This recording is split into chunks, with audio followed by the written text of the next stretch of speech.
안녕하십니까. 네, 키스트 김석윤입니다. 이재현 교수님 초청해 주셔서 너무 감사하고요. 저도 이제 선임 연구원이 되고 이렇게 학교에 온 게 처음이어서 초청해 주시는 게, 그래서 좀 약간 긴장도 되면서 왔는데 좀 편하게 이렇게 해주시니까 최대한 많은 걸 좀 전달해 드릴 수 있도록 하겠습니다. 또 교수님 요청 사항이 친환경 관련된 주제였는데요. 솔직히 친환경이라 하기에는 좀 거리가 있긴 한데, 이 CNT 섬유라는 게 일단 경량화가 되기 때문에 친환경 소재라고 확실하게 말씀드릴 수는 있을 것 같아요. 그래서 저는 이 고성능 그리고 경량화 가능한 이 CNT 섬유를 제조하는 데 있어서 필요한 습식 방사 공정, 그리고 이제 여기서 필요한 유변물성 관련된 연구들을 주로 수행을 하고 있고, 또 지금 또 계속 이런 연구들을 앞으로 해나갈 예정입니다. 그래서 그래서 처음에는 제가 이제 학위 과정 동안 유변학을 전공해서 유변학을 졸업을 했기 때문에 이 유변학 관련해서 간단하게 소개만 드리고요. 그래서 이 응용 파트로 이 습식 방사 공정에 대해서 어떤 유변학적 요소들이 필요한지 말씀을 드리고, 이제 이어서 이 고성능 CNT 섬유를 제조하는데 또 어떤 연구들을 제가 하고 있는지 소개해 드리도록 하겠습니다. 먼저 이 재료를 이제 복합 소재, CNT 섬유로 만드는 데 있어서 이 재료를 유체 형태로 만드는 것이 먼저 필요하고요. 이 유체를 특정한 공정 과정을 통해서 이 소재로, CNT 섬유로 만들게 됩니다. 이때 이제 이 유체는 이 다양한 유동 특성을 통해서 성형이 되고 가공이 되면서 소재로 만들어지기 때문에 이 유체에 대한 그 기본적인 이해를 할 필요가 있어요. 그래서 여기서 가장 필요한 게 유체역학에 대한 지식이나 유변학적인 지식이 필요하다고 말씀드릴 수 있을 것 같아요.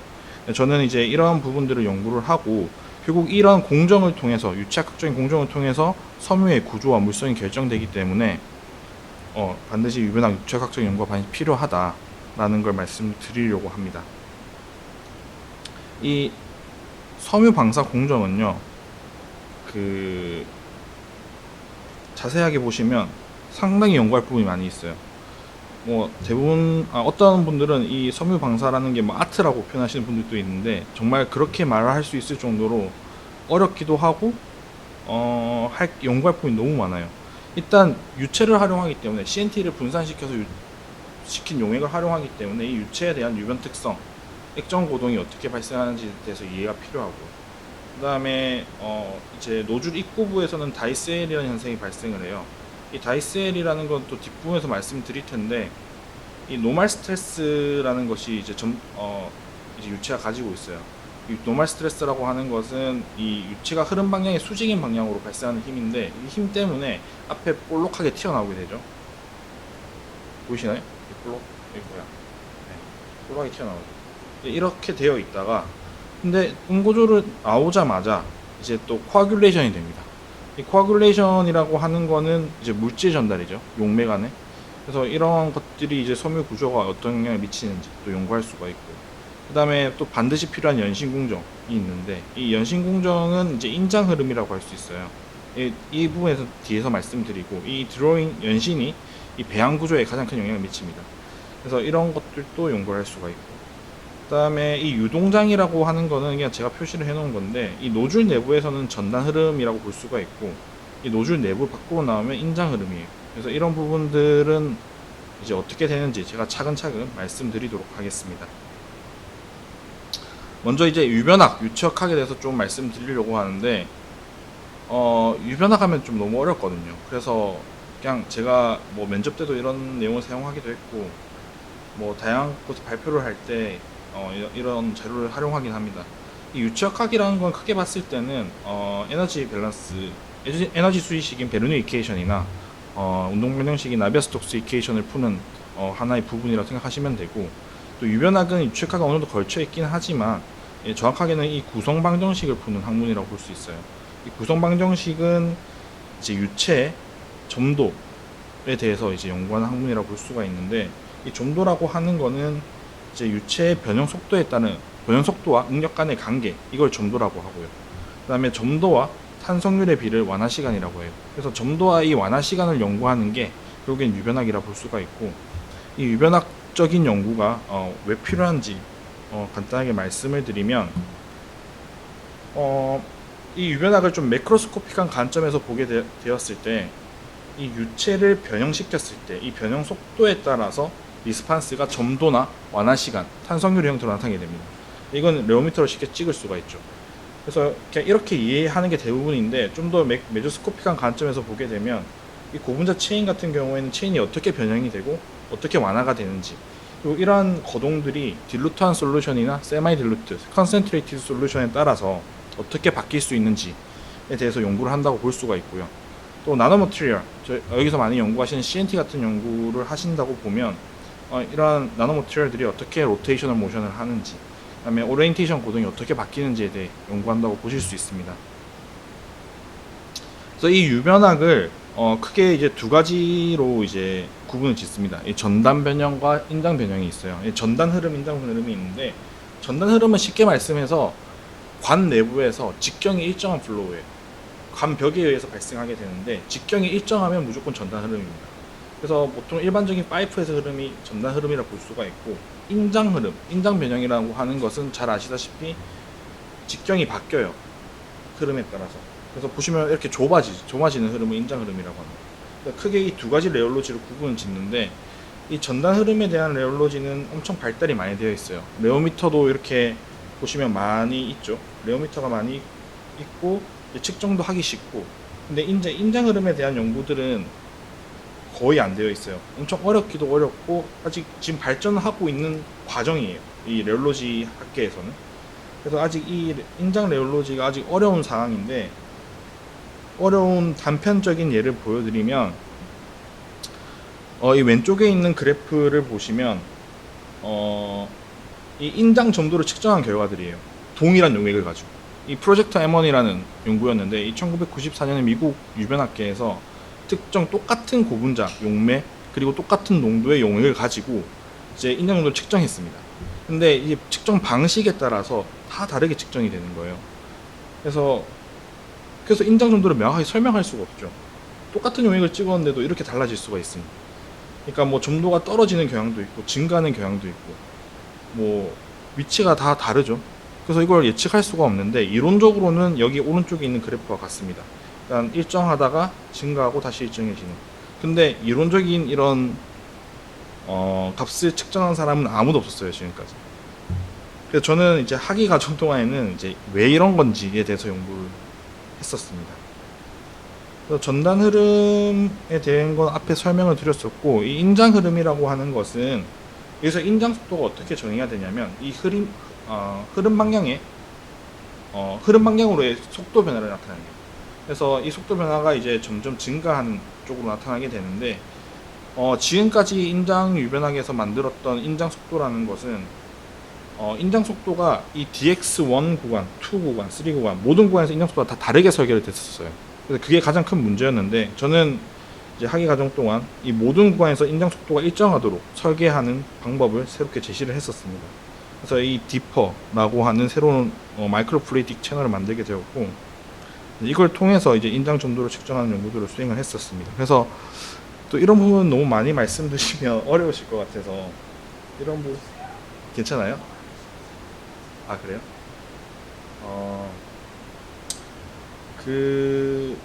일단 저희가 인장 점도를 측정하지 못하는 이유에 대해서 첫 번째 가장 핵심이 뭐냐면, 유체 요소의 체류 시간이라는 거예요. 특정한 유체 요소가 이 채널 입구에서 출발을 해서 이 끝나는 부분까지 도달하는 데 걸리는 시간인데, 저희가 이제 점도를 측정하게 되면 밑에 보시면 시간에 따라서, 네, 이 시간에 따라서 이 스트레스가 정상 상태에 도달하는 시간이 필요해요. 여기 보시면 검은색 같은 선 같은 경우에는 이쯤이면 정상 상태에 도달할 수가 있고, 그 다음에 파란색 선은 이쯤이면 도달하고, 빨간색 선은 이쯤에 도달해요. 근데 이만큼 시간이 필요한데, 유체 요소의 체류 시간이 높은 인장 속도에서는 이까지 필요한데, 유체 요소는 이미 다 지나가고 없어요. 그러니까 스트레스가 증가하다가 여기서 멈춰버리는 거죠. 그러니까 이거는 자연현상적으로 측정할 수가 없다는 뜻이에요. 그러니까 이게 자연적으로 측정할 수가 없다면 어떻게 해야 될까요? 그래서 이거 가지고 저는 한 2년 정도 이제 학위 과정 동안 엄청 고생을 했었는데, 이제 방법을 찾은 게 이 기제쿠스 레오노프 모델이라는 그 구성 방정식이 있어요. 인장 정도를 기술하는. 이 방정식을 이제 전이 상태를 풀게 되면 이제 이 커브를 얻을 수 있는데, 이 커브를 얻었을 때 이때 인장 속도에서 필요한 유치 요소의 치료 시간을 또 계산할 수가 있어요. 계산해 보면 여기 점이 찍히는 거 알 수가 있죠. 근데 스테디는 여기에요. 그러니까 예측이 가능해요. 예측이 가능해요. 그래서 예측이 가능하니까 인장 정도를 알 수 있다라고 생각을 한 거죠. 그래서 이러한 방법들을 풀기 위해서 이 기제쿠스 레노프 모델과 이제 함께 Sync of Regularizzation이라는 이제 정규화 방법을 통해서 이제 계산을 이제 했어요. 이 계산은 이제 불량 조건, imposed problem이라고 해서 이 불량 조건 문제라는 건데, 해가 이제 무수히 많은데 이 경우에 최적의 해를 찾아가는 거예요. 근데 어떻게 보면 정확하진 않을 수 있어요. 근데 최적의 해를 찾아주기는 해요. 그래서 이 방법을 통해서 이제 엄청난 계산을 합니다. 저희는 뭐 특정한 프로그램을 쓴 건 아니고 엑셀에다가 막 이 행렬들을 막 100 x 100, 1000 x 1000 이렇게 짜가지고 막 돌려요. 계산을 해요. 그래서 이제 최적의 해를 이제 에러가 제일 작게 나오는 부분 찾습니다. 찾아서 이제 기술을 하면 진짜 이론과 실험 값이 일치하게 되는 이런 값들을 얻을 수가 있었죠. 그래서 이 인장 점도를 어떻게 보면 세계 최초로 정상 상태 인장 점도를 제시한 연구 결과였어요. 그래서 좀 뭐 이쪽 분야에서는 제일 좋은 저널이 마크로 몰레큘스와 저널 오브 레올롯인데, 그런데 다 게재를 할 수 있었고, 또 여기서 이제 추가적으로 알 수 있는 건 인장 완화 시간이라고 하는 건데, 이 인장 완화 시간이라고 하는 것은 이 고분자 체인이 인장 변형되었을 때 어느 시간을 가지고 완화가 되는지 라는 파라미터라고 할 수가 있고, 고분자 체인의 유한 인장성이라고 하는 거는 체인이 늘어나면 이제 그 체인이 늘어날 수 있는 길이가 한정되어 있을 거잖아요. 무한히 늘어날 수는 없으니까 이거 얼마만큼 늘어날 수 있는지에 대한 파라미터들을 다 얻을 수가 있습니다. 그래서 결국에는 이러한 레오미터적인 측정을 함으로써 이 고분자 체인이 어떤 고동을 하는지를 알 수 있는 하나의 좋은 툴이 될 수 있다라고 말씀을 드리고 싶어요. 그리고 또 뭐 조금 더 말씀을 드리자면, 이 인장 완화 시간을 저희가 측정을 실제로 해봤는데 또 이론이랑 또 맞지가 않아요. 인장 부분 측정을 했는데 다 안 맞는 게 너무 많아서 너무 힘들더라고요. 다 이론이랑 안 맞아요. 그래서 이걸 또 맞추기 위해서 이제 지도 교수님이 많이 도움을 주셨는데, 이 블랍 시어리라는 게 있어요. 이 고분자 체인들이 어떤 고동을 하는지에 대해 나타내는 시어리가 있는데, 이 릴렉세이션 타임이 원래는 이론적으로는 슬롭이 이제 0.3이 되어야 돼요. 이론적으로 농도에 따라서. 근데 저희는 슬롭이 1이 나와요. 1이 나올 수가 없거든요, 이론적으로. 그래서 새롭게 제안을 한 게, 밑에 보시면 이제 다이나믹 클러스터링 모델이라고 해서 이 체인들이 이렇게 좀 클러스터링 형성을 해서 릴렉세이션 타임이 좀 더 길어질 수 있다라고 하는 좀 새로운 모델을 제시했었습니다. 그래서 이제 좀 어떻게 보면 좀 끼워 맞추기일 수도 있는데 좀 약간 합리적으로 계산해봤을 때 나오더라고요. 그래서 이런 건 또 좀 시뮬레이션을 해보면 또 좋을 것 같긴 한데, 또 저희가 시뮬레이션까지는 하진 않아서 좀 못했었던 그런 연구였습니다. 그리고 체인의 유한 인장성 파라미터라고 하는 거는 지금까지 보고된 거는 이론값밖에 없었어요. 근데 저희가 이제 실험으로 이 정도로 측정했으니까 이 유한 인장성 파라미터를 또 실험 결과를 새롭게 얻어낼 수가 있었고, 이제 이런 것들을 이제 컨트롤 랭스랑 엔드 투 엔드 디스턴스를 고려했을 때 유한 인장성 파라미터가 합리적으로 잘 계산되었더라, 그러니까 실험적으로 잘 측정되었더라 라는 걸 알 수가 있었어요. 그래서 뭐 요약을 좀 드리자면, 이제 이 정상 상태 인장 정도의 측정의 어려움을 이제 유체의 체류 시간, 유체 요소의 체류 시간 개념, 그리고 이제 정규화법을 새롭게 도입을 해서 정상 상태 인장 정도를 측정할 수 있었다. 그래서 이러한 연구 결과는 저널 오브 레일로지와 마크로 몰레큐스에 각각 게재를 했었습니다. 이 저널 오브 레일로지라는 저널이 엄청 내기 어려운 곳이에요. 레일로지 분야에서는 거의 제일 높은 저널이라고 볼 수가 있는데 임팩트 팩터는 낮아요. 별로 높진 않아요. JCR도 랭크도 좀 낮고. 근데 이제 레일로지 하는 사람의 꿈은 여기에 논문 한 편 내는 게 꿈이라고 볼 수 있는 곳이라고 할 수 있어요. 근데 저는 이제 영광스럽게도 여기 한 편 냈어서 엄청 기뻤던 적이 있습니다. 네. 감사합니다. 그리고 제가 학기 때 했던 건 이 유변학적인 연구를 이제 이 마이크로플루이딕 채널을 만들어서 수행을 했었었는데, 이제 그런 이제 응용 연구로 이제 이 채널 내부에서 이제 이런 나이팜이라고 하는 하이드로지를 합성을 하고, 이 합성한 거를 이제 이 변형 속도에 따라 이제 어떻게 변형이 되는지 이런 연구들도 수행한 적이 있고요. 그 다음에 또 그래핀에 대한 연구도 조금 수행을 했었습니다. 액정이 나오는 액정에 대한 연구들, 그리고 이제 확산고동, 산화그래핀의 확산고동에 대해서 연구를 했었는데, 이 다이나믹 라이트 스캐터링 장비를 통해서 이 그래핀의 크기를 측정하는 기술을 개발했었어요. 보통 이 DLS 장비는 이제 일반적으로 세팅이 되어 있는 건 스피어한 파티클의 직경을 재는 장비라고 볼 수가 있는데, 그래핀은 스피어하지 않잖아요. 그래서 모델들이 여러 개 있습니다. 여기 보시면 여긴 스피어 모델이 안 적혀 있구나. 이 라드 모델이 있고요, 디스크 모델이 있어요. 그 다음에 스피어 모델이 있고. 근데 스피어는 안 맞으니까 그래핀은 판상형이니까 디스크 모델이라고 생각이 쉬워요. 근데 일단 알려진 디스크 모델은 액시얼한 방향으로 디퓨전하는 거예요. 그러니까 정사형이 이렇게 돼요. 그래서 이거는 이렇게 확산하지 않아요. 실제로 이렇게 확산해요. 그래서 라드 모델이 실제로 훨씬 더 잘 맞고, 이 라드 모델을 적용했을 때 산화그래핀의 크기가 SM으로 측정한 거랑 DS 측정한 거랑 엄청 잘 맞더라. 그래서 이 라드 모델을 적용하면 이 확산 개수도 알 수가 있고, 그래핀의 크기를 엄청 쉽게 평균 측정할 수 있다라는 기술을 개발했던 연구였습니다.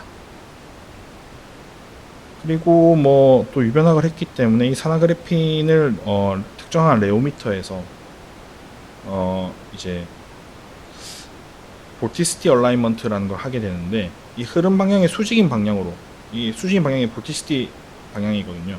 이 방향으로 이 그래핀 옥사이드들이 자기들끼리 이제 회전하면서 뭉쳐가지고 떼미는 거랑 비슷해요. 떼미면 흐름 방향이 딱 수직인 방향으로 때가 생기죠. 그랑 똑같은 거예요. 그래서 이렇게 이제 그래핀 라드가 나와요. 그래핀 옥사이드 라드가. 그래서 이런 걸 뭐 새롭게 뭐 관측을 했다라는 연구들을 한 적이 있었고, 여기까지가 제가 학위 과정 동안 한 연구였습니다. 여기까지 학위 과정 동안 했던 연구들이 좀 약간 저는 펀더멘탈한 연구들을 주로 했었는데, 이제 키스트로 포닥을 가게 되면서 이제 CNT 섬유를 연구를 시작하게 됐어요. 이 CNT 섬유인데 특히 저희는 이 습식 방사를 통한 CNT 섬유를 만드는 연구를 했고, 앞서 말씀드렸듯이 유변학이라는 건 유체 유동을 활용한 거기 때문에 딱 저한테는 잘 맞는 테마였다고 볼 수가 있습니다. 그래서 이제 이런 연구들을 하는데 이제 하나씩 소개해 드릴게요.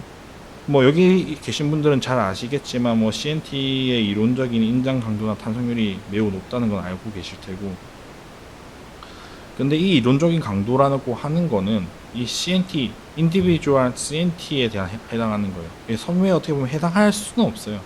섬유는 섬유 간의 구조가 제일 중요하기 때문에.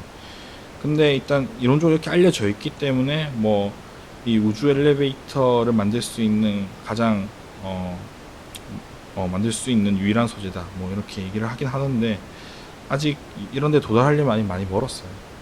근데 뭐 언젠가는 이지은 교수님께서 또 좋은 CNT를 합성해 주시고 하신다면 또 충분히 가능하지 않을까, 그렇게 꿈을 꾸고 있습니다.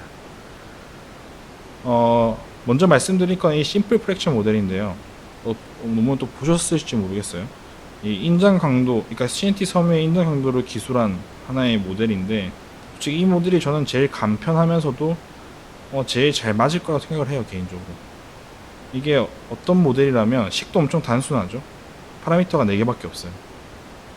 오메가 1이라고 하는 거는 이 시어 폴스에 기여, 그러니까 CNT와 CNT 사이의 시어 폴스에 기여하는 체외각 튜브의 비율이고요. 오메가 2는 CNT와 이웃하는 CNT 간의 접촉 면적의 비율입니다. 그리고 타우 F는 이제 이 CNT, CNT 사이 계면에서 발생하는 스트레스를 의미하고, 그다음에 L은 CNT의 평균 길이입니다.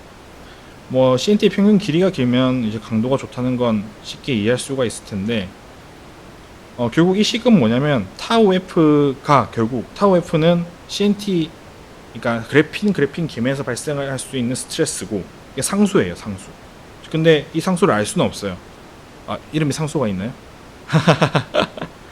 상수고, 이제 나머지는 뭐냐면 이 오메가 1, 2, L은 이 CNT 간에 접촉하고 있는 면적을 계산하는 거예요. 그러니까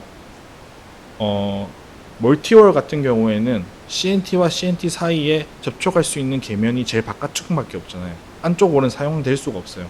그거에 대한 분율을 나타내는 게 오메가 1이고, 오메가 2는 CNT가 어떻게 붙어 있으면 접촉 면적이 커질지에 대해서 고민할 부분이에요. 그리고 마찬가지로 이건 단면에서 봤을 때고, 길이 L은 그만큼 길이가 길면 길수록 면적이 커지겠죠.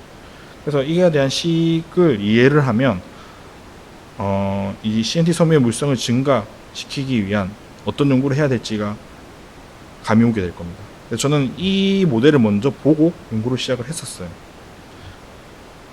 CNT의 길이가 길어짐에 따라서 이제 증가한다는 사실은 너무나 쉽게 알 수가 있고 너무나도 잘 알려져 있습니다. 그래서 뭐 이거는 굳이 말씀 안 드려도 될 것 같고, 제가 가진 기술은 이 오른쪽 그래프에서 보시면 이 직경이 좁아지는 거 보이시죠? 이게 시간에 따라서 이렇게 변하는데 직경을 프로파일을 읽어요. 그럼 읽으면 인장 점도라는 걸 알 수가 있고, 이 인장 점도를 통해서 이제 CNT의 길이를 유추할 수 있습니다. 이런 길이가 이론과 잘 맞더라, 이런 걸 발표를 했었는데, 또 제가 또 논문을 많이 참고를 했었어요. 이재용 교수님 논문을. 클라우드 포인트를 통해서 길이 측정하는 기술 논문을 제가 봤었거든요. 그래서 뭐 저는 어느 기술이든 다 비슷하게 나와요. 결국 원서커 시어리랑 잘 맞냐 안 맞냐의 차이지 대부분 다 잘 맞게 잘 나옵니다. 그래서 이렇게 인장점도를 통해서 길이를 측정할 수 있다는 걸 말씀드리고, 이 오메가 1에 대해서 조금 더 자세히 말씀드리면 적혀 있는 그대로예요. 이 체각 튜브의 비율인데, 당연히 월수가 많아질수록 작아지겠죠. 체각 튜브의 비율이 무게 대비. 그 다음에 두 번째로는 번들의 크기예요. 번들과 번들 사이에 번들이 작을수록 좋아요. 그래서 CSL을 쓰는 게 가장 좋다고 말씀드릴 수 있어요. 이 CSL을 쓰는 게 이 단일 CNT로 분산이 되기 때문에 섬유화가 되었을 때 최대한의 폴스를 낼 수 있는 면적이 생기게 됩니다. 하지만 번들 형태로 있게 되면 이 번들 내부에 있는 CNT들은 활용되지 못해요. 결국에 그 섬유화가 되었을 때. 그래서 얘네들은 있으나 마나한 CNT가 돼버려요. 그래서 CSL을 쓰는 게 일단 이상적인 부분이라고 말씀을 드릴 수 있을 것 같아요. 그래서 이건 오메가 1에 대한 항이고, 오메가 2에 대한 항은 접촉 면적의 비율입니다. 그래서 이 접촉 면적을 키우는 대표적인 방법이 배양성을 증가시키고, 그 다음에 패킹 밀도를 높이는 거예요. 보이드를 줄이는 거죠. 또 다른 방법은 오른쪽에 보시면 이렇게 콜랩스드 CNT의 형태로 나타나게 되는데, 이 콜랩스드 CNT는 보통 직경이 큰 CNT에서 생긴다고 알려져 있어요. 그래서 이렇게 되면 패킹이 되기 쉽고, 그 다음에 이 CNT 하나의 CNT 내에서도 접촉을 또 하고 있어요. 그래서 추가적인 이제 폴스가 발생할 수 있는 거죠. 그래서 이런 콜랩스드 CNT만 합성이 잘 된다고 하면 CNT 물성을 더 증가시킬 수 있는 하나의 방법입니다. 그래서 근데 이제 이런 부분은 이재호 교수님께서 해주셔야 될 부분이고, 저는 이제 이 배양성과 패킹 밀도를 높이는 방사 공정에 대한 연구들을 주로 수행을 했습니다. 잘 아시다시피 이 CNT를 만드는데 크게 두 가지 방법이 있고 서로 장단점이 있어요. 근데 저는 습식 방사를 연구하지만 이상적인 건 직접 방사가 맞는 것 같아요. 네, 이상적인 건. 왜냐면 일단 단가 문제거든요, 결국엔. 근데 이제 이 다이렉트 스핀의 가장 큰 단점은 패킹 밀도를 높일 수가 없고 오리엔테이션이 낮아요.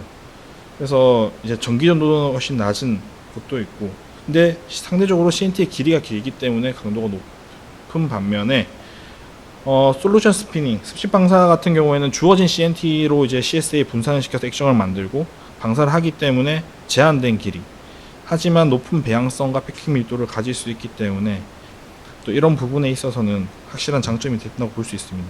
단점이라 본다면 이 CSL을 쓰는 게 또 하나의 가장 큰 단점이죠.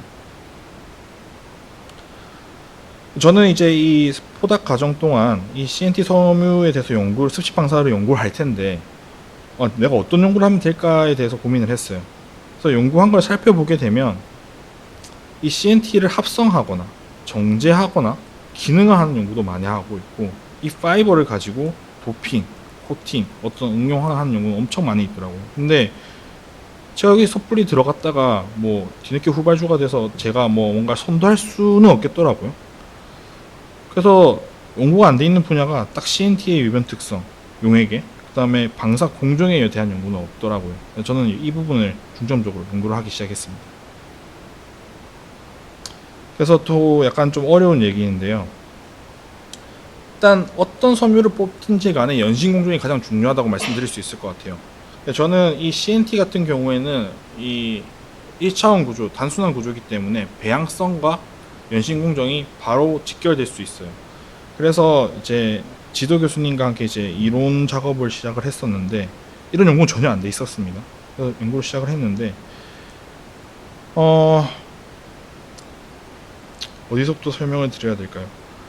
일단 이 이론을 만들 때 이 연신과 배양 간의 관계를 하는 데 있어서 가장 큰 문제는 연신과 응고가 동시에 발생해요. 근데 응고 공정은 저희가 고려하기에는 너무 어렵고, 왜냐하면 응고가 동시에 발생한다는 얘기는 점도가 계속 바뀌고 인터페셜 텐션도 계속 바뀌고 다 바뀌어요. 그러니까 이걸 고려하기에는 너무 어려운 거예요. 그래서 일단 응고 공정은 고려하지 않기 위해서 여기에 사용되는 이제 모든 단위들을 무차원 형태로 바꿉니다. 뭐 길이, 속도, 뭐 모든 것들을, 프레셔 이런 것 모든 것들을 이제 무차원 형태로 바꿀 수가 있어요. 바꿔서 운동 방정식을 세웁니다. 이 비스코스한 스트레스, 인터페셜 스트레스, 그리고 연신했을 때 잡아당긴 스트레스의 합으로 나타낼 수가 있고, 이런 것들을 이제 디멘전리스 폼으로 바꾸고 심플리파이 하게 되면 이런 식으로 나와요. 그래서 그리고 여기 추가적으로 하는 거는 이 레슬리 엑센스 시어리라고 해서, 저도 솔직히 이건 잘 몰라요. 근데 이게 그 유변학적으로 액정에 대한 이론인데, 이 이론을 도입을 합니다. 그래서 이 인장 흐름이 그때 직경이 좁아지는 흐름이라고 했죠. 그래서 여기 보시면 연신 공정이라는 자체가 인장 흐름이에요. 좁아지는 흐름. 그래서 이 인장 흐름일 때 배양 간의 관계, 배양과 이 밑에 보시면 이 값이 여기서부터 여기까지 거리거든요. 이 거리에 따라서 배양도가 어떻게 바뀌는지에 대한 식을 나타낼 수가 있어요. 그래서 이 두 식을 합치게 되면 이러한 식들을 얻을 수가 있게 되고요. 이러한 식들을 풀어서 이제 여러 가지 시뮬레이션 같은 걸 할 수가 있는데, 수식적으로 최종적인 그림은 이 그래프예요. 이게 뭐냐면 이 데보라 넘버에 따른 드로우 레이시오. 제가 하나씩 설명을 해드릴게요. 이 데보라 넘버는 여기서는 쉽게 그냥 방사 속도라고 생각하시면 돼요. 이 방사 속도에 따라서 드로우 레이시오, 그러니까 얼마나 연신할 수 있는지를 예측하는 겁니다. 여기 이쪽 부분, 이 색깔 칠해져 있는 부분은 불안정한 부분이라고 볼 수가 있고, 여기 하얀색 부분이 스테이블한 부분이에요. 이쪽에서 방사를 해야 된다는 거예요, 결국. 여기 밑에 부분 잘 맞지 않는데 위에 부분 상당히 잘 맞아요. 뒤에 제가 설명을 드릴게요. 그리고 그러니까 여기서는 연신을 시켰을 때 최대 연신이 얼마까지냐, 만약에 저희가 1000으로 방사를 했을 때 드로우 레이시오는 1, 2, 3, 한 3 정도까지 할 수 있다 라고 예측을 하는 거예요. 그리고 또 추가로 알 수 있는 건 오리엔테이션이에요. 오리엔테이션은 이 0.99까지 가져가기 위해서는 연신을 해야 되는데, 여기 조금 불안정한 부분이라 했죠. 연신이 안 돼요, 이만큼. 그러니까 이런 데서 방사하기는 어려운 거죠. 방사를 하려면 이런 부분에서 해야 돼요. 그래서 만약에 저희가 100에서 방사를 하는데 드로우 레이시오를 3 정도로 가져간다. 그러면 오리엔테이션 팩터가 0.97에서 0.98 정도 사이가 될 것이다 라고 예측을 하는 거죠. 이런 것들이 실제로 생각보다 엄청 잘 맞았습니다. 그리고 보시면 이 벌써 실험 결과를 보시면 이 왁스랑 라만으로 다 오리엔테이션 팩터를 측정을 했는데 연신비별로 이 오리엔테이션 팩터가 생각보다 잘 맞는 것을 알 수가 있었어요. 그래서 이론이 잘 구성되었다라는 걸 알 수가 있었고요. 추가로 알 수 있는 건 아까 말씀드렸다시피 이 스테이블한 영역을 예측하는 거는 또 다른 수식이 있어요. 이건 이미 잘 알려져 있는 건데 풀기만 하면 돼요. 약간 노가다이긴 해요. 이 모든 위치에서 모든 걸 다 계산해야 되거든요. 계산해서 일일이 다 계산해서 선을 그린 건데 계산을 하면 이렇게 직선으로 나오면 안정이에요. 근데 이렇게 발산을 하면 불안정해요. 그래서 이 부분을 실제로 저희가 니들 게이지별로 실험을 했어요. 했더니 데보라 넘버에 따라서 드로우 레이시오 최대로 가져갈 수 있는 부분이 이렇게 잘 맞더라. 이게 잘 방사되는 거, 이건 끊어지는 거거든요. 잘 맞아요.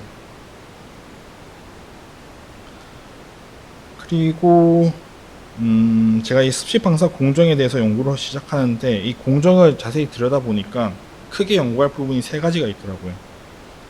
첫 번째가 이 노즐 내부에서의 플로우, 두 번째는 응고, 세 번째는 연신. 이 세 개에 대해서 각각 단위 공정으로 보고 연구를 했습니다. 특히 습식 방사 공정에서 연구하는 부분은 아까 말씀드렸다시피 오리엔테이션이나 패킹 덴시티에 대한 연구들이 주로 수행을 했었어요. 먼저 이 노즐 내의 흐름인데요. 보통 노즐 내의 흐름은 이제 보통 직선 형태로 제작되어 있기 때문에 시어 플로어 발생해요. 근데 이 시어 플로어는 보통 시어 플로어를 통해서 오리엔테이션 시킨다고 많이들 얘기는 하지만 이 시어 플로어가 오리엔테이션에 상당히 도움은 안 됩니다. 크게. 약간은 도움은 돼요. 근데 익스텐션 플로우, 인장 흐름이 훨씬 더 오리엔테이션에 유리합니다. 많은 연구들이 이미 있었어요. 플로우가 없을 때는 이렇게 배양 상태가 없다가 시어 플로우 하면 어느 정도 배양은 돼요. 근데 익스텐션 플로우 가게 되면 확실한 배양이 됩니다. 최근에 이런 마이크로 플루이딕 기술들이 많이 개발되면서 인장 흐름을 유도했을 때 배양 상태가 훨씬 더 좋아진다는 게 많이 밝혀져 있는 상태이고요. 저는 좀 이 부분에 집중을 했습니다. 자료가 좀 뒤죽박죽 되어 있네요. 아무튼 CNT 랭스에 대한 건 앞에 말씀드렸었고, 이러한 그 공정에 대해서 연구를 하기 전에 CNT 용액의 액정 고동에 대해서 이제 먼저 저는 봤어요. 보시면 이제 길이에 따라 또 농도에 따라 전단 점도가 어떻게 바뀌는지를 관찰을 하면 얘가 언제 네마틱 상인지 바이페이지인지를 알 수가 있고, 이 POM 이미지와 비교를 해도 잘 맞는 것을 확인할 수 있었습니다. 그래서 점도가 보통 고동이 액정 고동은 증가하다가 감소하다가 다시 증가를 해요. 이러한 이유는 이제 아이소트로픽 상에서 이제 농도가 증가하다 보면 어느 정도 배양되기 시작하고, 배양이 되면서 이제 점도가 떨어지는 현상이 나타났다가 이제 농도가 점점 높아지면 다시 점도가 증가하는 경향을 보입니다. 그래서 이런 바이페이지와 네마틱 페이지를 전환점도 측정을 통해서 확실하게 구분 지을 수가 있고요. 이렇게 구분 지은 상태에서 농도에 따라서 이제 섬유를 만들고 이것의 인장 강도로 측정을 했을 때 바이페이지에서보다 네마틱 페이지가 훨씬 좋더라 라는 걸 알 수가 있습니다. 이거는 당연히 뭐 바이페이지보다 네마틱 페이지에서의 배양 상태가 훨씬 더 좋기 때문에 최종적인 섬유를 만들었을 때도 배양 상태가 더 좋을 거라고 충분히 생각할 수 있을 겁니다. 그리고 이제 이렇게 액정용에서 먼저 연구를 하고 나서 이제 노즐을 설계를 하는데요. 보통 이제 뭐 니들 같은 걸 쓰기 때문에 이렇게 직선 형태일 겁니다. 여기는 시어 플로우만 가야죠. 근데 이렇게 좁아지는 형태의 노즐을 만들게 되면 이 관벽에 의한 시어 플로우도 발생을 하지만 익스텐셔널 플로우도 다 동시에 발생하게 됩니다. 그래서 이 익스텐셔널 플로우가 앞서 말씀드렸다시피 훨씬 더 배양 상태에 유리하다고 말씀드렸잖아요. 그래서 이거에 대한 오리엔테이션 팩터를 측정을 실제로 해봤어요. CNT 섬유를 뽑을 때 연신은 전혀 가하지 않는 상태에서 전단 속도에 따라서 어떻게 되는지 관찰해보면 오리엔테이션 팩터가 오히려 감소해요. 전단 속도가 높아짐에 따라. 저는 약간 생각보다 의외였어요. 전 증가할 줄 알았는데 그래도. 그런데 익스텐션 레이시 증가할수록은 확실히 증가하는 경향이 있습니다. 근데 보시면 오리엔테이션 팩터가 너무 낮은 상태에서 크게 영향이 없어요. 그러니까 결론적으로 여기서 말씀드릴 수 있는 건 노즐 내에서의 플로우는 오리엔테이션에 크게 영향을 미치지 못한다. 근데 이제 한 가지 수학을 얻을 수 있는 건 이 시뮬레이션 결과인데요. 이 컴솔 멀티피직스로 이제 유동을 분석해 보면 이렇게 직선 채널일 때와 이제 익스텐션 플로우가 발생하는 채널일 때 볼텍스가 훨씬 작아져요. 이 볼텍스가 훨씬 작아진다는 건 좀 안정적인 플로우라고 얘기할 수 있거든요. 그래서 약간 예상하기로는 이런 볼텍스를 줄임으로써 좀 더 방사 자체를 좀 안정적이고 오랫동안 할 수 있게 만든 역할을 하지 않을까 추측은 하고 있습니다. 근데 하지만 노즐 내 이 유동장은 이 CNT의 배양에 큰 영향을 미치지 못한다는 게 결론이고요. 이 연신 공정은 그냥 단순하게 연신비만 잡아당긴 속도만 바꿔서 실험해보면 너무 잘 나와요. 이렇게 증가하다가 특정 이상 되면 일정해져요. 그러니까 섬유를 뽑을 때 그냥 이 딱 맥시멈 값 이상에서만 뽑으면 상관이 없습니다. 상관이 없어요. 그래서 뭐 연신비별로 오리엔테이션 팩터를 측정을 해봐도 일정 이상 가면 다시 일정해지기 때문에 뭐 이 연신이라고 하는 거는 가장 중요하면서도 가장 단순한 공정이라고 보실 수가 있고요. 그래서 저희가 CNT 섬유를 뽑게 되면 이 오리엔테이션 팩터가 한 0.9 언저리가 나와요. 그래서 상당히 높은 오리엔테이션 팩터라고 볼 수가 있고, 이 연신 공정 같은 경우에는 이 배양 상태뿐만이 아니라 이제 결국엔 보이드를 줄이는 역할을 하는 거거든요. 보시면 이제 TM 결과인데 좀 이 번들 사이에 보이드들이 많이 관찰이 돼요. 근데 이제 연신비가 증가하면 할수록 빼곡한 CNT 섬유를 얻을 수 있다라는 결과이고요. 이거를 좀 TM 말고 XRM 장비를 통해서 좀 큰 관점에서 보이드가 어떻게 되는지도 관찰을 해봤는데, 보시는 바와 같이 연신비가 증가할수록 보이드가 확연히 줄어드는 걸 볼 수가 있고, 섬유 밀도 역시 줄어드는 걸 볼 수 있습니다. 그 다음에 이제 응고공정인데요. 이 연신공정은 뭐 너무나 다들 잘 아시니까 제가 뭐 더 설명 안 드려도 될 것 같고, 저는 이 응고공정이라는 게 연구를 하게 된 계기가, 저희가 CNT 섬유를 뽑으면 이렇게 보시는 바와 같이 너무 불규칙한 형태의 구조가 많이 나왔어요. 엄청. 근데 계속 이제 제 지도 박사님, 포닥이 때 지도 박사님이 좀 동그랗게 만들 수 없냐, 탄소 섬유처럼.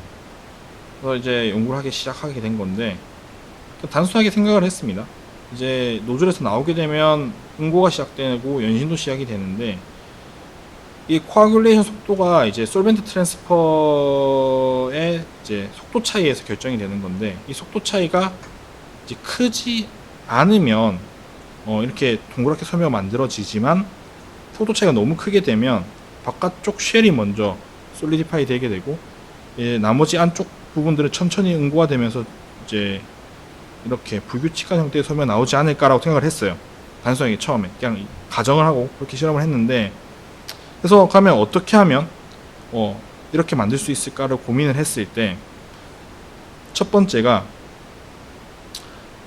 이러한 쉘이 발생하지 않으려면 CNT의 농도가 높으면 빠져나갈 CS의 양 자체가 작으니까 이런 쉘이 발생하지 않고 잘 응고가 되지 않을까, 첫 번째. 두 번째는 이 뽑는 CNT 니들의 직경이 작으면 쉘이 발생할 틈도 없이 응고가 되지 않을까, 두 번째. 단순하게 이 두 가지만 컨트롤을 했습니다. 했더니 바로 동그랗게 나오더라고요. 재밌어요. 그래서 이 쉐입 팩터라는 걸 도입을 했는데 별거 아니에요. 그냥 이 바깥쪽 외경과 원 넓이에 대한, 이 넓이에 대한 비를 나타낸 건데, 쉐입 팩터가 1이면 1이라는 얘기고 1보다 작으면 irregular shape이라는 거예요. 결과를 보시면 스피널 다이아미터가 작아질수록 쉐입 팩터가 증가하는 경향이 확실하게 보이고요. 그 다음에 CNT 용액의 농도를 높일수록 쉐입 팩터가 증가하는 경향이 확실하게 보입니다. 또 추가적으로 여기 CNT 길이는 없는데요, 이 DX2라는 CNT가 제일 긴 CNT예요. 제일 긴 CNT가 쉐입 팩터를 높이는데 가장 큰 역할을 하는 것도 알 수가 있었어요. 그러니까 좀 짧은 CNT들은 아무리 원에 가까운 형태를 만들고 싶어도 잘 안 만들어지더라고요. CNT 길이가 어떤 영향을 미칠지 잘 모르겠는데, 아무튼 좀 긴 CNT가 더 유리했던 결과였습니다.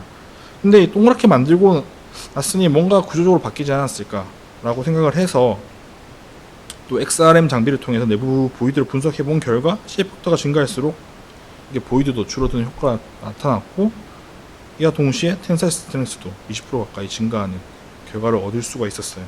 그러니까 뭐 동그랗게 만들어진 거는 별 의미 있는 건 아니에요. 근데 이렇게 이제 스피널의 다이아메트를 줄이고 농도를 높였더니 보이드가 줄면서 물성이 증가하더라 라는 게 어떻게 보면 포인트입니다.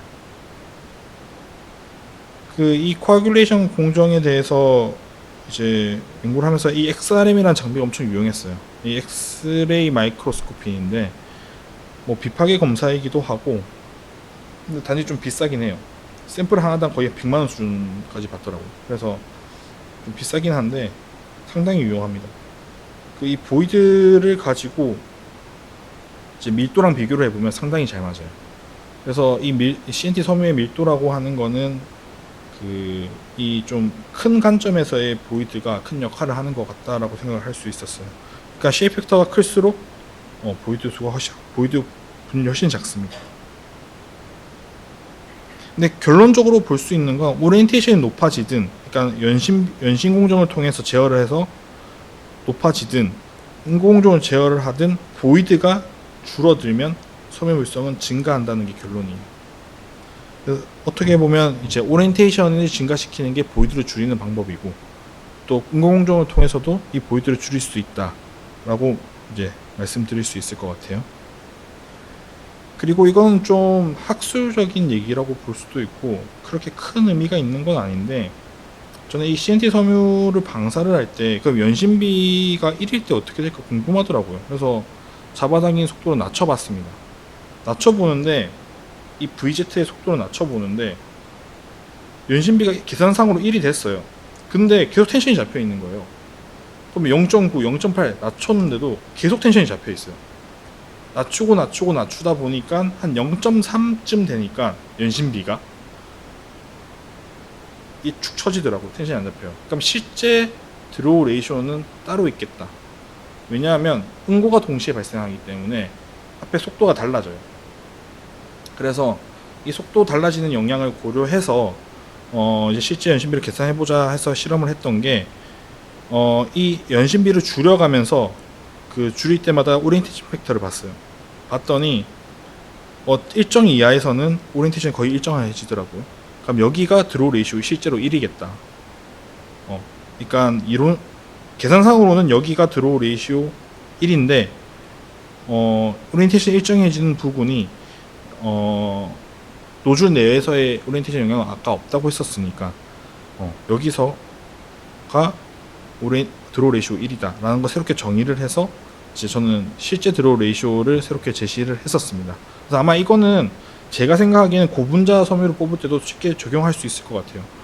근데 이제 이런 부분도 좀 중요한 것 같은데, 좀 솔직히 이런 부분들은 보통 약간 경험적으로 많이 하기 때문에 크게 신경을 많이 안 쓰는 것 같긴 하더라고요. 그래서 뭐 저는 이 CNT 섬유를 뽑는 데 있어서 좀 이론적인 연구, 시뮬레이션 연구, 실험 연구 이런 거 다 하면서 이제 최적의 방사 조건을 제시한 연구들을 했었고요. 그 다음에 이제 이런 것들 연구가 토대가 되면 스케일업 하는데 충분히 좋은 결과를 낼 수 있지 않을까 생각을 하고, 이제 그런 연구들을 지금 이제 스케일업 하기 위한 연구들을 주로 수행하고 있습니다. 시간이 좀 더 해야 되죠. 그 다음은 이제 고강도 CNT 섬유를 만드는 부분인데요. 이 다이스에 대한 설명을 조금 드릴게요. 이게 저는 좀 확신은 없긴 한데, 아무튼 고강도 섬유를 만드는 거에 대해서 설명을 좀 드리면, 이 논문 좀 좋은 데 나왔어요. 사이언스 어드밴시스에 나왔는데, 저희가 프리스틴 CNT 섬유를 먼저 만들었어요. 근데 여기서 물성을 좀 더 증가시키려고 열처리를 한 건 아니고, 탄소 섬유가 보통 고분자 프리커서를 통해서 제조를 한 뒤에 탄화를 시키잖아요. 그러한 동일한 목적으로 이제 이런 보온 열처리를 해본 거였어요. 해봤더니 구조가 새롭게 많이 바뀌었어요. 그래서 너무 신기하더라고요. 그리고 물성도 심지어 증가를 해요. 그래서 와, 이거는 정말 또 새로운 거다. 근데 막상 찾아보니까 이렇게 CNT 구조가 바뀌는 것들이 이미 2000년대부터 잘 알려져 있더라고요. 근데 여기는 섬유의 구조가 아니라 이제 CNT 번들의 구조가 바뀌는 걸 이미 잘 알려져 있었고, 저희는 이제 섬유에서 이제 연구를 한 거였는데, 보시면 1700도부터 해서 이 콜랩스 CNT가 발견되기 시작해요. 1400도에는 없었다가 2000도 되면 확실히 흑연 구조가 많이 보이죠. 그리고 2400 되면 흑연 구조가 엄청나게 발달하게 되고, 2700도 됐을 때는 완전히 흑연화가 됩니다. 그래서 이제 저희가 이제 먼저 관찰을 해봤던 것이 이 월수의 변화를 관찰을 해봤는데요. 보시면 싱글월이 감소하기 시작해요. 온도가 증가할수록. 그 다음에 더블월은 비슷해요. 이 얘기는 뭐냐면, 근데 여기 MIW는 뭐냐면 멀티 이너월이라고 해서, 이건 신경 안 쓰셔도 될 것 같아요. 아무튼 이런 것들은 많이 증가를 해요. 그러니까 싱글월들이 자기들끼리 합쳐지는 콜랩스 CNT가 형성된다라는 거예요. 더블월 CNT는 크게 관여하지 않는 것 같다라는 걸 알 수가 있었고, 또 두 번째로는 CNT의 직경이 커집니다. 직경이 커진다는 얘기가 싱글월과 싱글월이 합쳐져서 커진다는 얘기예요. 더블월은 살짝 증가하는 경향이 있는 게, 이게 상대적으로 싱글월이 줄어들면서 개수가 줄어들면서 증가해 보이는 거예요. 그래서 결론적으로 여기서 얻을 수 있는 건 물성이 증가한다는 겁니다. 1700도까지 열 처리를 했을 때 인장 농도는 증가를 했고요. 그 다음에 그 이상에서는 인장 농도는 감소합니다. 하지만 여기 기울기를 보시다시피 탄성률은 계속해서 증가를 합니다. 실제로 탄성률은 저희 거의 1TPa를 찍었어요. 거의 이론적 강도라고 하는, 이론적 탄성률이라고 하는. 이제 인장 강도는 그거에 미치지 못하죠. 인장 강도는 이론적으로 130GPa이라고 하는데, 저희는 최대 6.5GPa까지 달성을 했어요. 거의 T1000 수준인데 이것만 해도 상당합니다. 근데 이 연구의 가장 큰 장점이 뭐냐면 거의 만능이에요. 다 좋아요. 스트렝스도 좋고 모듈러스도 좋고 서멀 컨덕티비티, 일렉트릭 컨덕티비티, 심지어 유연성까지 갖추고 있습니다. 그래서 만능인데, 탄소 섬유와 굳이 비교하자면 탄소 섬유의 팽개 섬유는 강도가 증가하지만 탄성률은 감소하는 방향으로 가고, 또 피찌개 섬유는 모듈러스는 증가하지만 인장 강도가 감소하는 방향으로 가요. 근데 이 CNT 섬유는 둘 다 만족하는 섬유로 만들 수 있다라는 게 하나의 큰 장점이라고 보실 수 있겠습니다. 그리고 이제 CNT 복합 섬유에 대해 말씀드릴 텐데, 결국 CSEA에서 CNT만 쓰는 게 아니라 여기에 뭐 다른 입자를 첨가해서 섬유를 만들면 좋지 않을까라고 해서 연구를 시작을 하게 됐어요. 그래서 먼저 시작을 했던 게 그래핀 옥사이드를 복합하는 거였어요. 이 그래핀 옥사이드를 복합한 이유는 앞서 열처리 연구를 했을 때 이 콜랩스드 구조가 형성되는 걸 볼 수 있잖아요. 근데 이게 저는 너무 그래핀 같이 생긴 거예요. 그래핀을 여기 넣으면 이런 구조를 만들 수 있지 않을까. 그러니까 열처리를 하지 않아도 그 정도 섬유 물성을 낼 수 있지 않을까라고 해서 이 연구를 시작하게 됐습니다. 그래서 단순하게 CNT와 그래핀 옥사이드를 CS에 분산을 시켜서 액정을 봤더니 뭐 크게 변화는 없어요.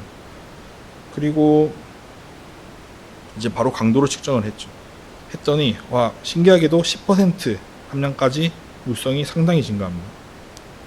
거의 50%까지 증가를 했는데요. 그래서 뭐 스트렝스뿐만 아니라 모듈러스, 터프니스까지 다 증가를 했어요. 열 처리하지 않고도 상당한 발전인데, 구조를 관찰해봤더니 제가 기대한 구조는 나오지 않았어요. 보시면 10%일 때 이렇게 하나의 시트가 이렇게 사이에 딱 들어가 있어요. 별게 없어요. 근데 그래핀 옥사이드 함량이 많아질수록 그래피틱 스트럭처가 많이 발견되더라고요. 그래서 이런 것들이 이제 지호가 많아지면 분리하게 되고, 작게 들어갔을 때는 가면 왜 증가할까? 그래서 삭스왁스 분석을 하게 되었습니다. 보시면 보이드는 20%까지 줄어들어요, 거의. 그리고 30%부터까지 증가해서 하게 되는데, 또 오리엔테이션 보시면 10%일 때 최대입니다. 그래서 강도랑 잘 맞죠. 결국에는 XRM도 마찬가지고요. 그래서 결국에는 이 그래핀 옥사이드가 들어갔을 때 섬유의 배양이 높아지고 보이드가 줄어들어요. 그러면 왜 배양이 증가하고 보이드가 줄어들까? 배양이 왜 증가했을까에 대한 게 저는 솔직히 아직도 약간 의문이긴 해요. 부분이긴 한데 그걸 말씀드리려고 하는 게 이거예요. 이 노멀 스트레스. 이 노멀 스트레스라고 하는 건 이제 탄성이 커질수록 커지거든요. 그리고 이 방산 속도가 빨라질수록 또 커져요. 근데 이제 그래핀 옥사이드를 넣음으로써 좀 탄성이 줄어들고 점도가 줄어드는 경향이 있기 때문에 탄성이 줄어들고 그럼 노멀 스포츠가 약해지니까 오리엔테이션이 좀 더 좋아지지 않을까라는 생각을 가지고 이제 실험을 하게 되었던 거고요. 근데 결국은 저는 이렇게 생각합니다. 노멀 포스가 줄어들음으로써 정렬이 더 잘 돼서 증가했지 않았을까 물성이. 네, 그렇다고 생각을 해요. 근데 이 CNT 자체의 다이셀이 얼마나 발생하는지도 측정하기가 어렵고 이걸 유변물성을 노멀 포 스트레스는 어떻게 보면 레오미터만 사용하면 금방 측정할 수가 있는데 CSA다 보니까 또 측정이 못해요. 그래서 좀 이게 좀 답답한 면이 있어요. 이제 그래서 그리고 이제 그래핀 옥사이드 크기별로도 봤어요. 크기별로 봤더니 크기가 앞에 보여드렸던 결과는 6기가파스칼까지 나왔었는데 그거는 한 1마이크로, 2마이크로 정도 수준이었고 이제 좀 4마이크로, 46가 엄청 큰 것까지 해봤는데 클수록 안 좋습니다. 그러니까 패킹이 잘 되려면 작을수록 훨씬 더 유리한 것 같더라고요. 그리고 이제 새롭게 이제 좀 모델화도 했습니다. 그때 아까 심플 프랙션 모델을 말씀드렸었는데 이 심플 프랙션 모델이라 여기서 이제 오메가2는 접촉 면적에 대한 분율이라고 말씀드렸잖아요. 그래서 이게 원형일 때는 이 CNT 간의 접촉 면적이 3차원 구조로 봤을 때는 선으로 나타날 수밖에 없는데 완벽한 원형이면 근데 이렇게 육각 구조를 가지고 있다면 면의 형태로 나타날 수가 있죠. 근데 실제로 진짜 보시면 이 저희가 섬유 단면인데 각져 있죠. TM상으로. 그래서 저는 약간 각져 있는 게 맞는 것 같아요. 이게 약간 곡률의 에너지가 커지더라도 이렇게 많이 맞닿고 있는 게 열역학적으로 좀 안정한 구조가 아닌가 라고 생각을 했습니다. 근데 여기에 추가적으로 그래핀 옥사이드가 들어가게 되면 이제 CNT 간의 접촉이 이제 넓적한 면만 접촉을 하고 있다가 이 그래핀 구조가 좀 곡진 부분까지 이제 좀 더 커버를 해주면서 프릭션 펄스를 더 발생시킬 수 있지 않을까라고 생각을 했고 실제로 뭐 좀 모델화를 해서 계산을 해보면 이 얼마나 각져있는지에 따라서 좀 다르긴 한데 대략 한 프릭션 펄스가 한 18에서 30% 증가시킬 수 있다. 그래서 그렇지만 이 그래핀 옥사이드가 모든 CNT에 대해서 접촉하고 있는 건 아니기 때문에 영향은 좀 미미할 수는 있다 라고 좀 뭐 이렇게 논문을 썼었고요. 근데 이건 결과적으로 좀 좋은 논문을 썼습니다. 그리고 이건 아까 말씀드렸던 결과이고요. 그러니까 그러니까 여기 써놨네요. 제가 노멀 펄스 감소로 인한 CNT의 배양도 양상.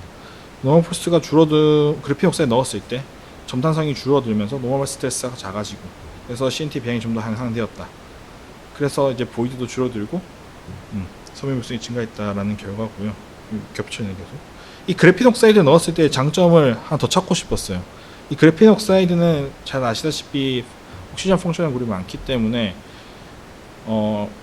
이 계면 전당 강도라는 게 탄소섬유에 또 쓰이더라고요. 그래서 저희가 이제 에폭시 드랍넷을 이제 떨어뜨려서 이 계면 전당도 측정을 했을 때 이 인터페셜 시어 스트렝스가 증가하더라 라는 결과까지 얻을 수 있었고요. 이게 아마 탄소섬유에서는 사이징이라는 걸 하는데 이 계면 전당도 높이기 위해서 사이징 효과까지 나타낼 수 있는 섬유다 이렇게 뭐 주장을 했었습니다. 그리고 이제 그러면 뭐 나노 파티클만 섞어야 돼? 이제 고분자도 섞어보자. 그래서 이제 포리미드를 섞는 연구도 최근에 했었어요. 그래서 이제 근데 고분자 같은 경우에는 이 섞었을 때 고분자가 액정을 형성하는 게 아니기 때문에 좀 더 안 좋아질 수도 있겠다라고 생각을 했어요. 그렇게 하고 시작을 했는데 또 웃긴 게 고분자를 넣었는데도 더 강도가 증가를 해요. 특정 농도까지. 보시면 30%일 때 맥스 30% 들어갔을 때 강도가 더 증가를 해요. 신기하더라고요. 그래서 또 삭스왁스 분석을 해보면 오리엔테이션이 또 증가를 해요. 왁스 분석을 해보니까 왜 증가할까? 앞서 말씀드렸다시피 노멀 스트레스인 것 같다. 노멀 스트레스가 줄어듦으로써 그렇게 예측을 했습니다. 그리고 이제 고분자 체인들이 이 CNT들이 이제 오정렬하는 걸 노멀 스트레스 때문에 오정렬 되는 걸 좀 잡아주는 역할을 좀 하지 않을까 바인드처럼. 그런 생각을 또 할 수가 있었고요. 또 여기서 전체적으로 요약을 드릴 건 없을 것 같고, 그래서 저는 지금 이제 CNT를 좀 대량으로 만들기 위해서 노즐을 설계해서 이렇게 지금 최근에는 이렇게 100콜 노즐까지 만들어서 방사를 하고 있고요. 그 다음에 좀 지금 1cm 곱하기 1cm 이 정도씩 직조를 하긴 했는데, 좀 더 대량으로 많이 만들게 되면 좀 직조를 좀 잘해서 좀 다른 응용 분야에 연구할 수 있지 않을까 라고 생각을 하고 있습니다. 그리고 좀 아직도 시간이 조금 남았죠. 시간 거의 딱 맞을 것 같아요. 제가 이제 밀도에 대한 연구도 좀 진행을 하고 있어요. 아직 논문은 안 썼는데, 이거는 아직 논문 쓰지도 않았기 때문에 하지만 저는 이재인 교수님이 있기 때문에 보여드리겠습니다.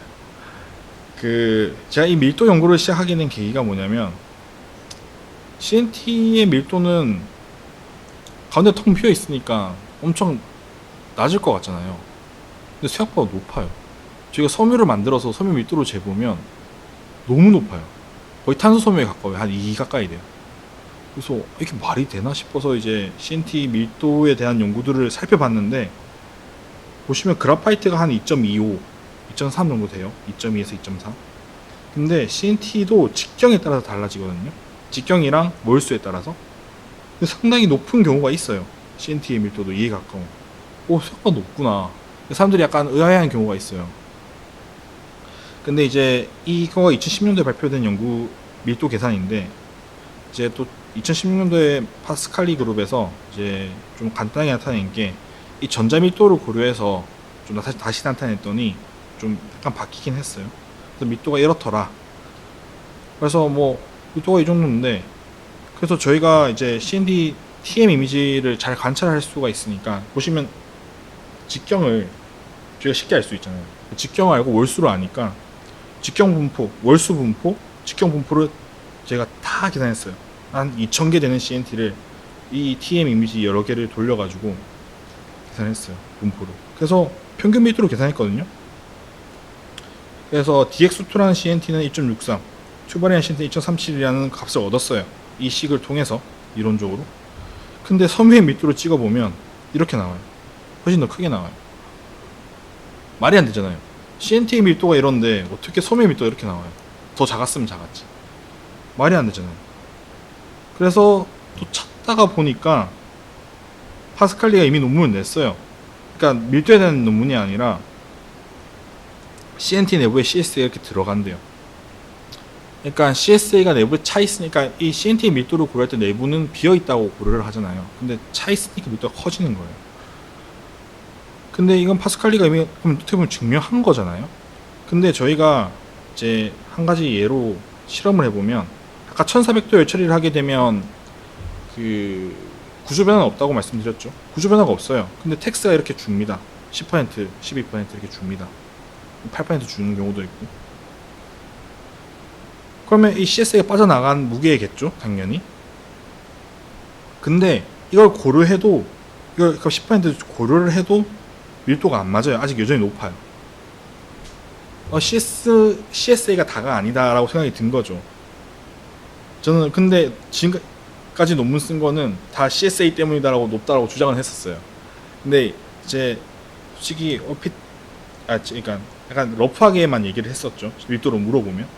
근데 자세히 따지고 들면 10% 정도 CSA가 있다고 하면 10% 늘렸을 때 1.81, 2.37이 2.49밖에 안 돼요. 아직 2가 되려면 멀었죠. 이게 2가 되려면 멀었고. 그러니까 뭔가 다른 요소가 있다는 얘기예요. 그래서 제가 봤던 게 CNT의 모양이에요. 보세요. TM 이미지. 원이 아니죠. 아까 말씀드린 각져 있는 부분도 있고 찌그러져 있는 부분도 많이 있어요. 그래서 이제 엄청 단순한 거예요. 보시면 직경이 동일한데 각져 있는 형태가 될 때, 아니면 직경이 동일한데 직경이란다. 이 외경이 동일한데 찌그러졌을 때의 너비를 계산해 보면 각이 질수록 줄어듭니다. 너비가 찌그러질수록 줄어들어요. 이 얘기는 즉 너비가 줄어든다는 건 부피가 줄어드는 거죠. 그러면 밀도가 증가하겠죠. 네.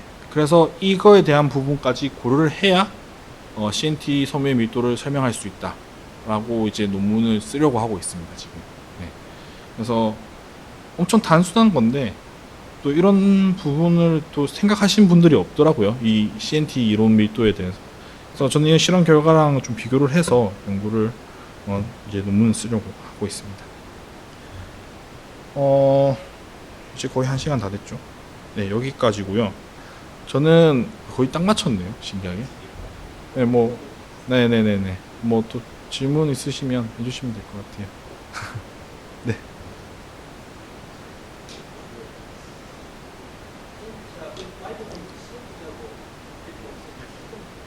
네.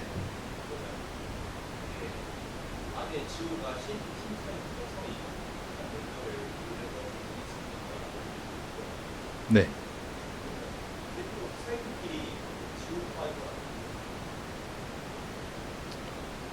이게 근본적으로 지오5와 CNT5는 다른 게 그 그렇게 접촉 면적만 따지게 되면 그래파이트로 만든 파이버가 제일 좋을 거예요, 물성이. 근데 이 문제가 뭐냐면 CNT를 디번들링 시키는 것이 중요한 만큼 그래핀 옥사이드의 파이버도 디번들링 시키는 게 중요해요. 근데 그만큼 어렵고, 왜냐하면 그러니까 번들과 번들 사이에 프릭션 펄스가 발생하잖아요, 디번들링이 안 되면. 근데 그래파이트도 마찬가지로 그래파이트 최애각에 있는 면만 프릭션 펄스가 발생한단 말이에요. 나머지 다 금방 깨져버려요, 그게 아니면. 그렇기 때문에 그래핀 옥사이드 섬유랑 비교할 수가 없어요, 이건. 예. 이게 CNT 섬유가 가지는 가장 큰 장점이라고 볼 수도 있죠. 이 구조상으로 가지는.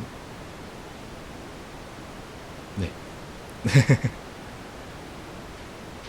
네.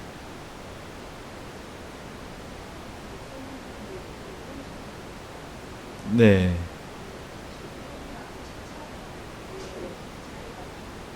그쵸. 네.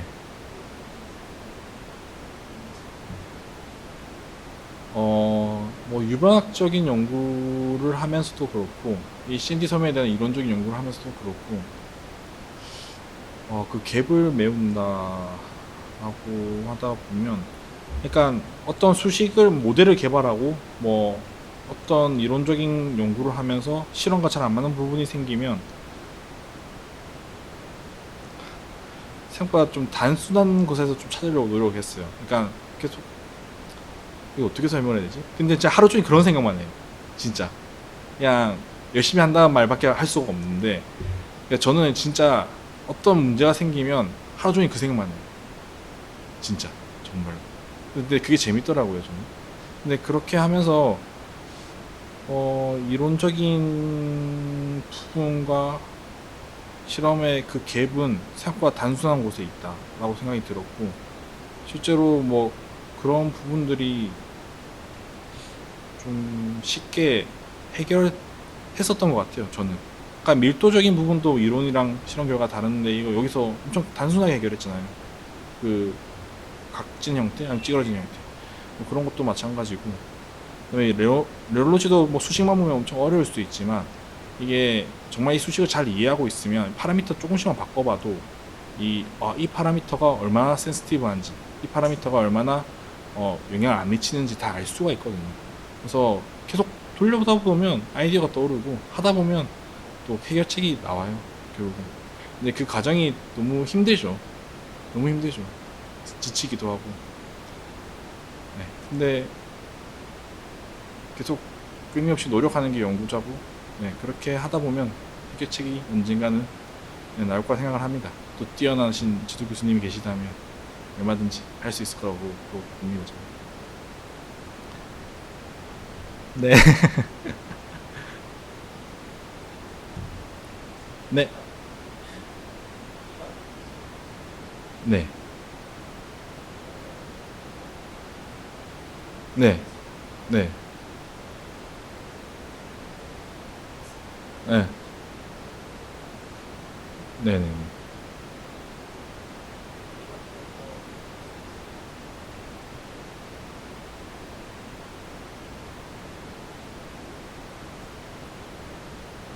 제가 질문 이해를 잘못했어요.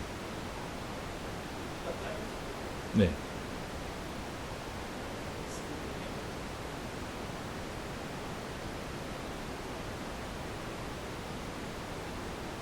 아니요. 보통 일반적으로 길이가 길수록 그 노멀 스트레스가 커져요. 점당성이 커져요.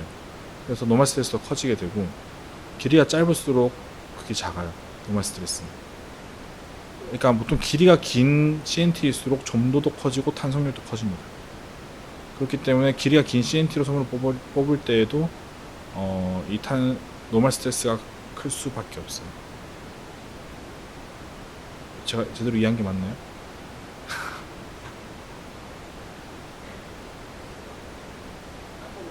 네, 그쵸. 네. 날 거라고 예측은 하고 있습니다. 근데 그게 육안으로 관찰될 만큼 다이셀이 되진 않거든요. 저희가 섬유 방사를 보면. 그래서 이거를 노멀 스트레스가 얼마나 발생하는지를 정량화하기가 너무 쉽지가 않아요. 네, 네, 네, 네.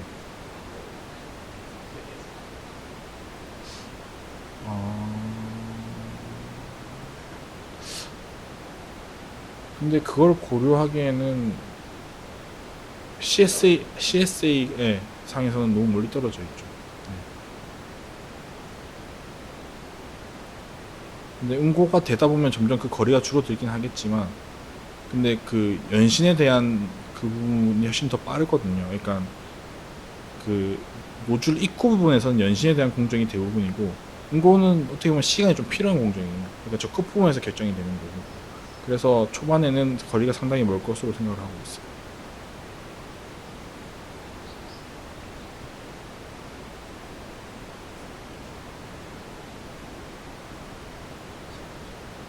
19페이지요. 아, 그때 교수님 알려주셨는데 뭐 19를 동시에 누르고 있는 상태예요. 와, 있습니다. 네.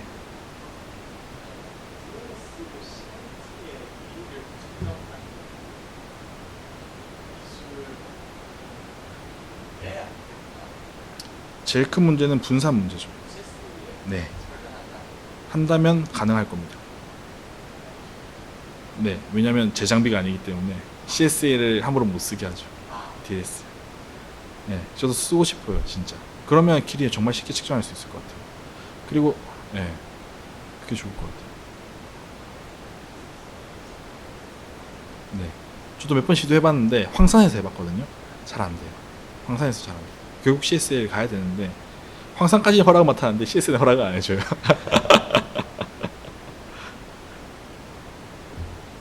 근데 저는 클라우드 포인트로 측정을 하는 것 자체가 너무 뭐 온사우스랑 너무 잘 맞으니까 굳이 다른 방법 쓸 필요가 있나 싶기도 해요. 근데 DLS로 하면 간편하긴 하죠, 확실히.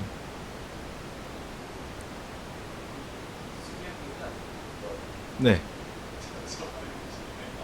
어떤 걸요? 네, 그거를 뭐 방사요? 길이요? 네, 그래도 되죠. 네네, 해보면 되죠.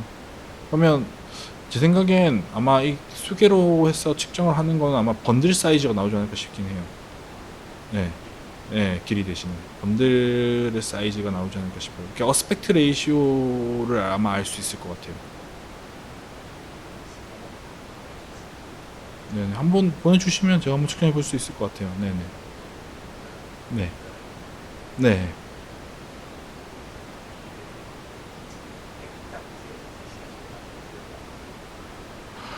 와, 찍었어요? 뭘로 찍으신 거예요? TM으로? TM으로.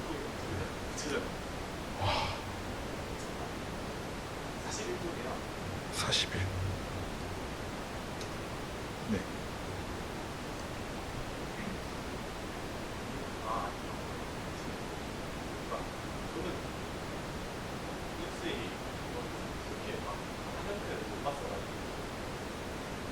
네.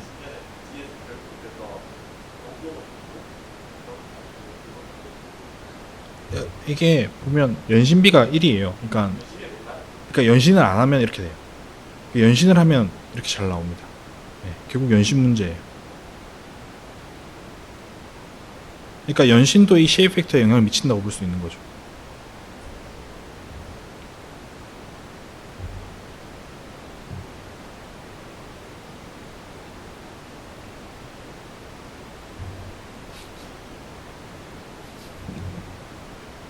네.